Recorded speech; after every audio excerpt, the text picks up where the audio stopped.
I thought these videos on open source were really interesting because although it's something that I've heard of and I'm familiar with, is not, I don't know, I know the background, and I enjoyed the Lego explanation where they compared it to the skateboard and how people like in those communities often collaborate. So like they give each other tips on, like you can do this to be better, or if something breaks, they work together to fix it.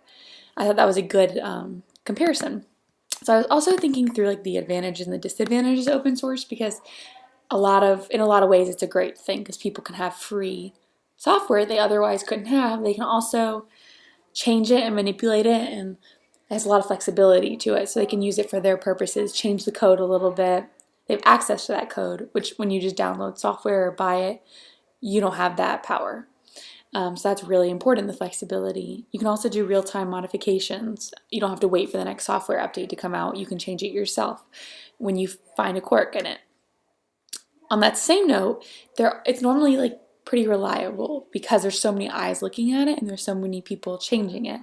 So there are less quirks, and it's typically of very good quality. Um, on this opposite note, I was thinking about the disadvantages of open source. So one is I was reading online a little bit about like how it can be really vulnerable to malicious users, people who just want to like mess up the code. Like anyone can get a hold of that and just change it completely. It also is not very user-friendly for people who don't have a technical background. They wouldn't know how to manipulate that code and use it for themselves. They wouldn't know a lot of the basic techniques that come with it, the basic things that you need to know before downloading open source software.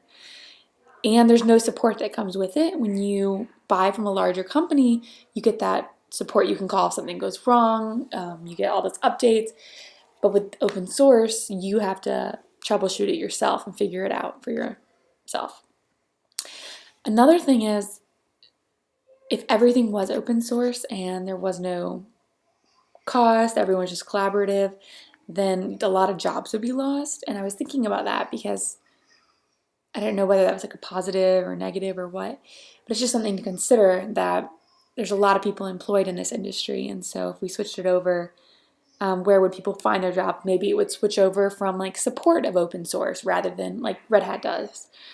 But I think there are a lot of pros and cons to both, and so I like that our marketplace right now has a little bit open source, but also has some prepackaged hardware and those kind of things and software. So it's interesting. I think it's a very highly contested topic.